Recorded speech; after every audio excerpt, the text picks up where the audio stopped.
Hey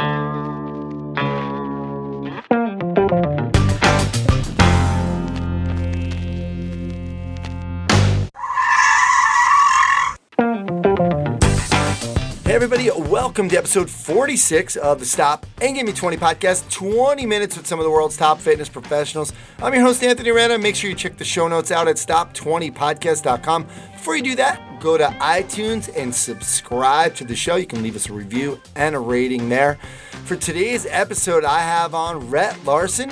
He is the vice president at JuzPlay Performance Training. He's a former Velocity Sports coach and Exos coach as well. He's currently in the Netherlands working with the Dutch volleyball team for the European Championships, but that's coming from, he's been in China for the last bunch of years working. He worked with the volleyball team there in 2012 and then in Rio in 2016 where they won the gold.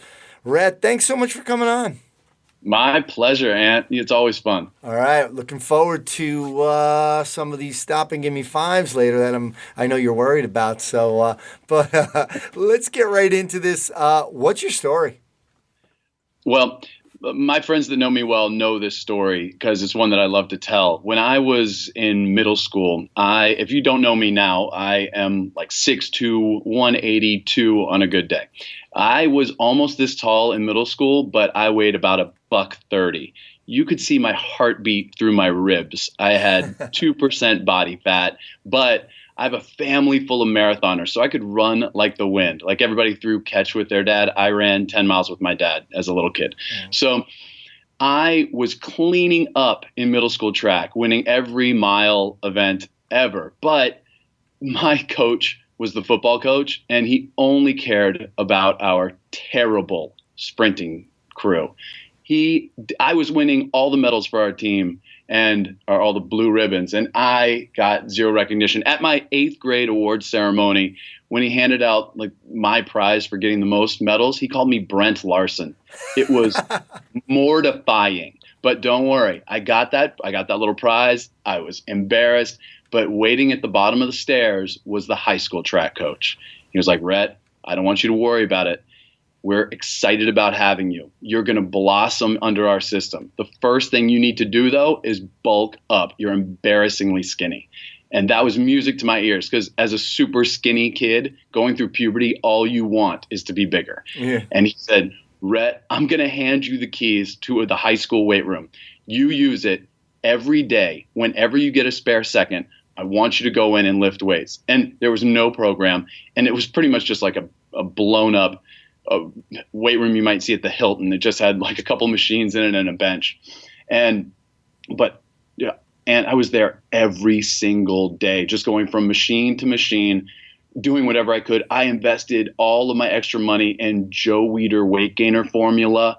I was doing everything. And I swear over that summer, I went from 132 to a bulky 136. 4 pounds of pure muscle, but I couldn't stop looking at myself in the mirror. I was so excited. I mean, to me, I looked bigger. But in that summer, I usually swam on the swim team, but I hadn't that summer because, of course, I was dedicating myself to getting swole. But I did go to cheer on all my friends at the last final meet of the summer, and I show up at the pool, and I got my Birdwell beach britches on, and across the pool, I see the swim coach, Coach Tamra. Now, Coach Tamra isn't some old wizened coach. She's like the college swimmer from the college down the street. She's gorgeous. Everybody, she helped me go through puberty. God bless Coach Tamra. and she spies me from across the pool. And of course, I haven't seen her all summer. And she comes walking over to me. And as we get closer, she says, oh my God, Rett, you look so much bigger. Have you been lifting weights? And I did not, I stammered something, but she just kept walking and kind of smiled. She had things to do. Now, Aunt, that wasn't maybe what she said. That is exactly what she said. Remember exactly what she was wearing. I can remember exactly where we were at the pool. I can remember exactly what song was playing. It was She Blinded Me with Science. Oh my God. I remember everything about that moment because it is possibly the most crazy impactful moment of my young life. It was the right thing that I needed to hear at the right time from the right person. And I spent, as you mentioned, I spent 12 years at Velocity Sports Performance. And that's because I have a really strong affinity for training young athletes. And that's because I know firsthand the power of one silly comment that she forgot probably 10 seconds after saying it could arguably be the reason that I'm a coach today. I mean, it redoubled my efforts in the weight room. It made me never want to be without a bar in my hands. It gave me confidence. It changed everything. And it probably meant nothing to her. And I think if I can tell that overweight girl that she is looking thin and strong one day, I could have that power over somebody else.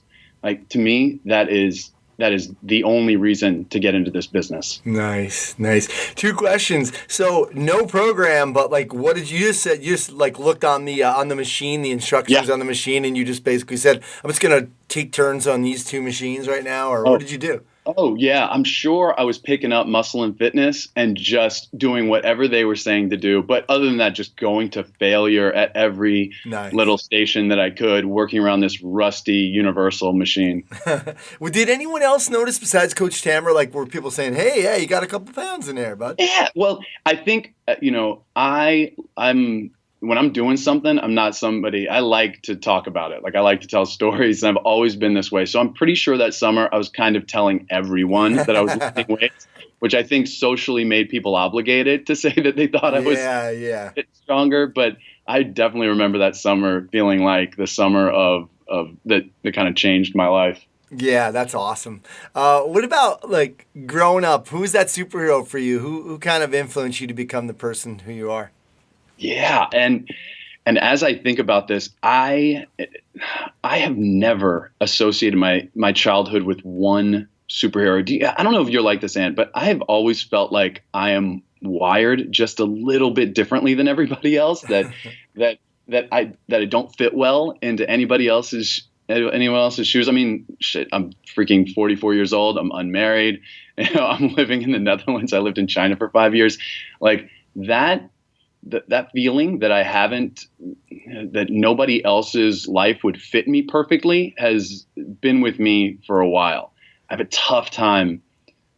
I can point to modern day heroes. It's hard for me to think of when I was a little kid, anybody that I really wanted to be. But to be fair, I'm not sure if I was aware of the life of Hugh Hefner at that age. Yeah. Maybe if I'd known about Hef, I would have picked that. But I don't have a great answer for that one. I'm sorry. All right. Well, what you said, you have some modern day heroes. Who is that person? Anybody right now you think is just doing some great stuff that you look up to? I think the inclination is to name somebody old that's been doing something for a while. But the first person that jumped in my head is a friend of ours both, is Brett Bartholomew. I think that guy, the combination of being innovative in this field and kind of staking new ground, as well as being one of the most selfless, approachable, likable human beings you'd ever meet, really, really to me puts him in a class with very few people that I find myself admiring. Like, I really am happy with my life, but I look at what he's doing and it makes me feel incredibly unproductive. He's an animal with his, just everything. It's amazing. I don't know how he has the time to do it. And I find myself drawn to people like that.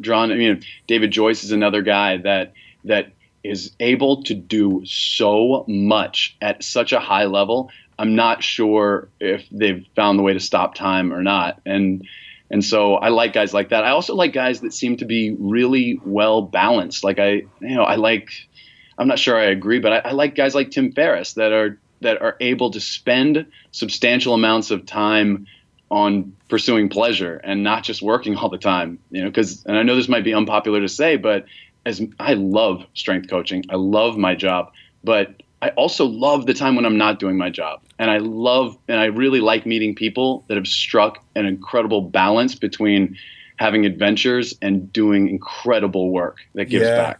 Absolutely. Good stuff. Well, it seems like you're doing that right now. So, but you talked about that Coach Tamra and the effect she had on you, and you're hoping to have that effect. But you are, I mean, I know with JuzPlay, maybe you're able to reach some younger kids, but you're working with so much with the volleyball folks. Who are you trying to be a superhero to with your message?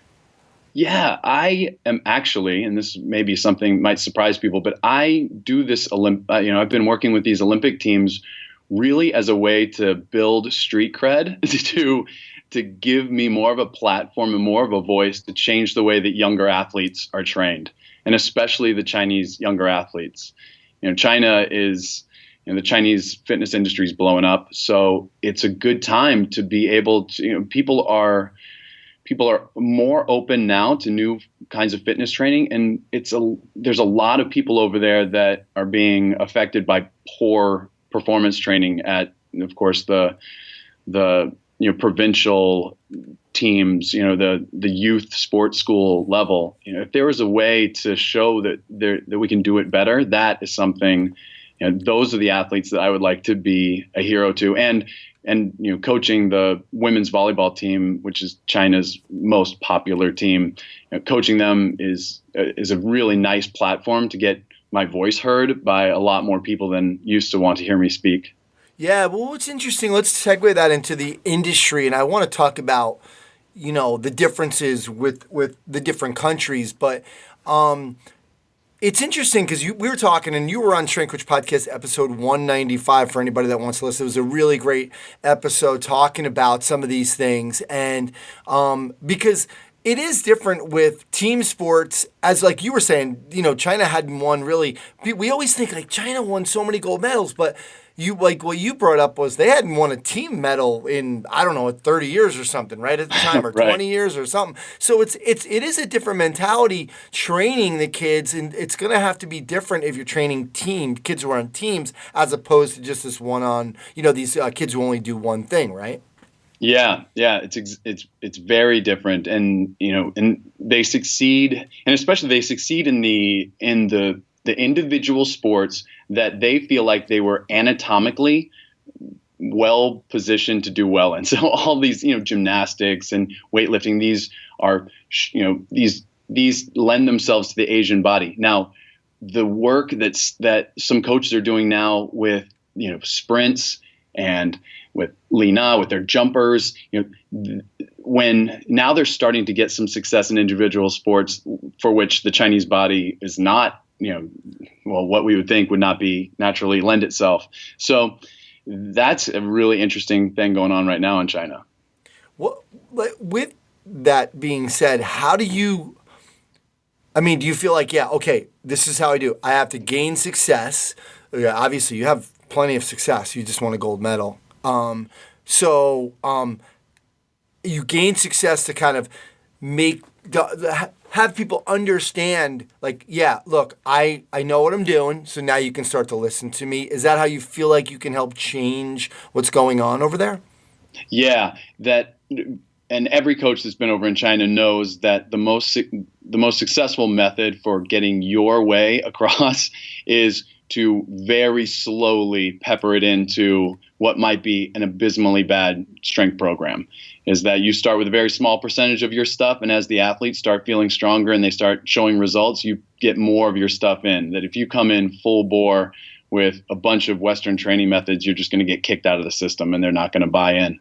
So but the nice thing is, Anthony, is that I've actually, I've learned so much from the Chinese system that I'm bringing to, like Holland, and this is where I think the industry needs to go. And I think we're going in the right direction by bringing in so much of an interdisciplinary feel and so much other influences from outside of strength and conditioning. But the USA, if we're knowing that probably a lot of this podcast the audience is from the America, needs to stop thinking that we are the best at strength and conditioning. Because that's been one of the more eye-opening things about living abroad for the last 6 years, is that I have been introduced to some brilliant coaches that are brilliant in other ways than just the American coaches that I thought were top of the top and still are great. Yeah. But there's a whole nother world out there of people that are pushing the envelope in different ways. Absolutely. I mean, first of all, I was going to say, we also have a lot of Australian listeners, and they are just from golf. Like I learned, like working with TPI, the amazing talent in our industry that's coming out of Australia. There, Dan Baker and all these people. That's amazing over there. Yeah. And then no joke. I think Dan Baker would be my if I could. He's my most sought after. He's the guy I'd want to listen to most right now because I've never seen him present. Okay. But he is that awesome mix. He's exactly what I'm talking about. Yeah. A practitioner that knows how to get people strong, but now is pushing things with regard to velocity-based training. But he also seems like a guy that would be a hell of a presenter. I love a guy that drops some F-bombs during presentations. Dan is good for that.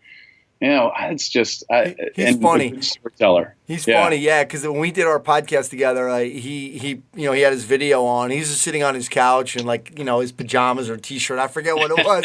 And he's just a character. He was awesome, though. I couldn't believe how good it was. I really took away a lot. And you wrote that article, 10 Surprising Truths About the World's Most Successful Talent, which look. Here's some things that we think we do everything right. There's some good stuff over there. So and I'll have a link to that as well. Go ahead.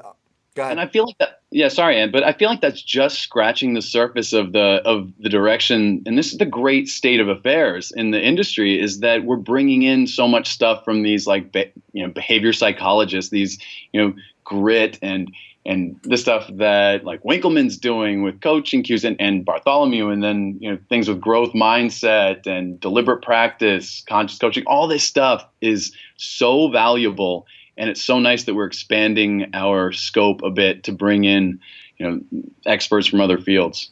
I agree, 100%. Great stuff.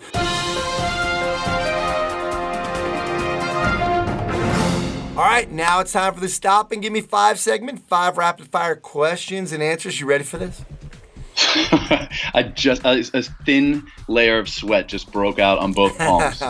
All right, here we go. What do you miss most about Virginia? You grew up in Virginia. What do you miss most? Oh, easy to say family and friends. It's also a really nice little hotspot of good coaches. You got Jay DeMayo at the University of Richmond, who's right in my back door, but you have a bunch of guys down in North Carolina, like Jeremy Boone. Like all these guys that are doing some great stuff are just a quick drive from me. I miss the camaraderie of English-speaking coaches. Yeah. I can go shoot the breeze with over beers. Nice. You're in Amsterdam right now. What's your favorite part about it? Oh man, if only I enjoyed marijuana.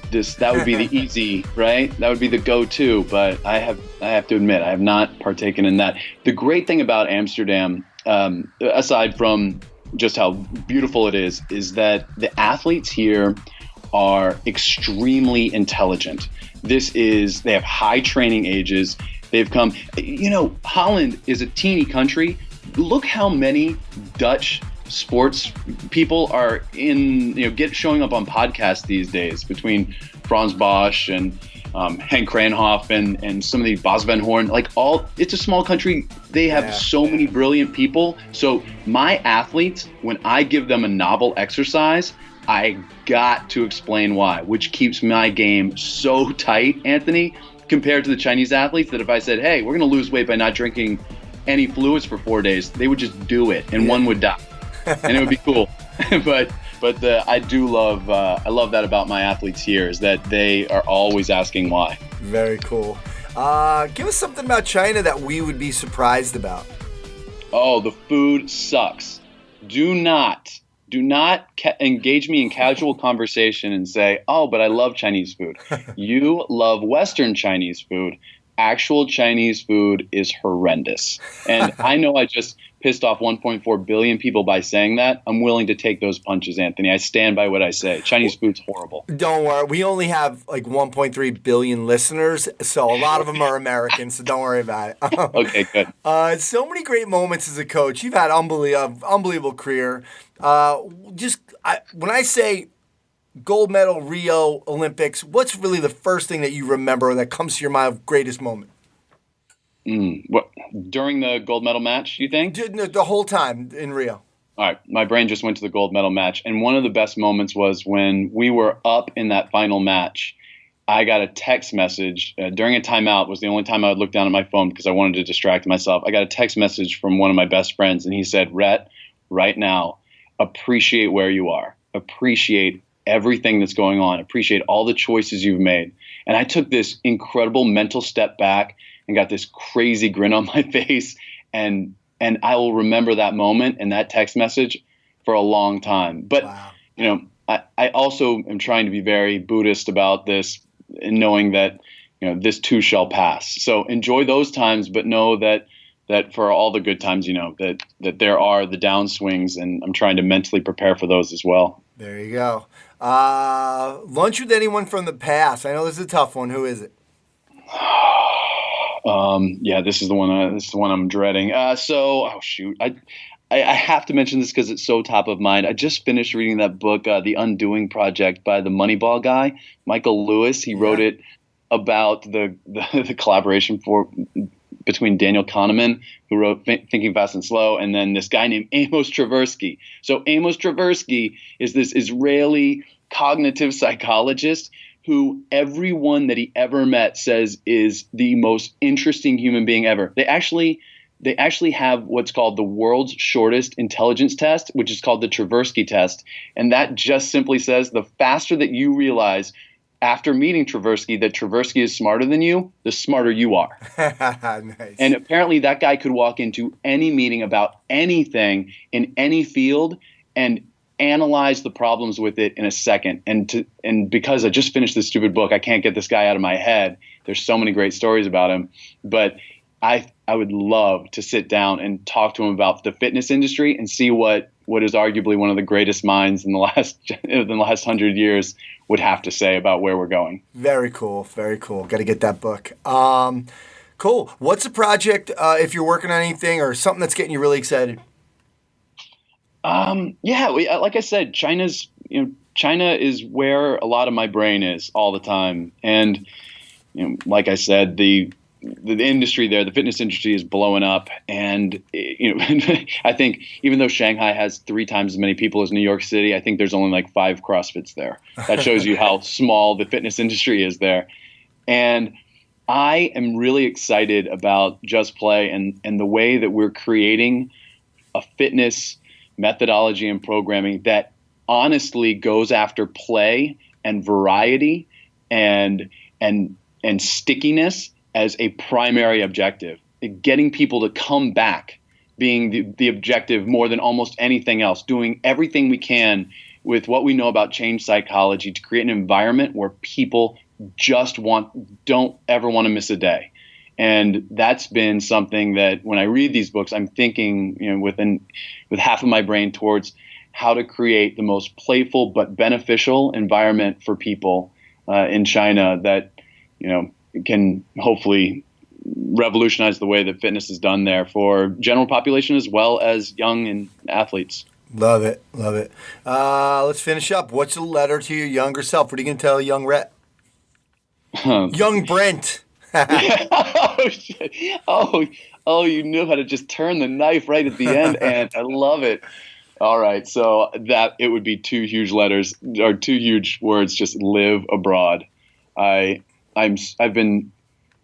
can't believe that it took me so long to figure out how much I would love living as an expat in different places. And there's definitely a difference, I think, between just traveling a lot and really living somewhere for a while. And I think it's a mistake. If I were to give any advice to like a young strength coach, it would be, if you're struggling even for a minute to find a job in America, go anywhere else. You immediately become a bigger fish in a smaller pond because you're a foreign coach.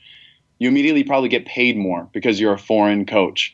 And just the enrichment in your life or just the experiences you have, the stories you'll be able to tell.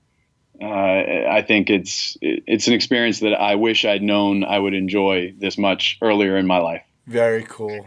Well, it's definitely you being abroad and you traveling all over. It's been fun for us or for me to watch and follow and see all of your successes. And we love having you on whatever show I'm doing. So, Rhett, thanks so much for taking the time out. I know you're crazy busy and the time difference in Amsterdam, but I really appreciate you coming on the show. As you know, the pleasure's all mine. This is a definite highlight. And as you know, also, I am just an enormous fan of all of your work. And every time I see that you are coming out with a new podcast, I get really excited that my ears are going to be filled with your podcast on my commutes to work every day. All right, very cool. Well, that's going to do it for episode 46 of the Stop and Give Me 20 podcast. Thanks again to Rett Larson. Make sure you check out all the links to all his stuff at stop20podcast.com. Don't forget, subscribe to the show, leave us a review and a rating. It'll really help us out. My name is Anthony Renna. Thanks so much for stopping by.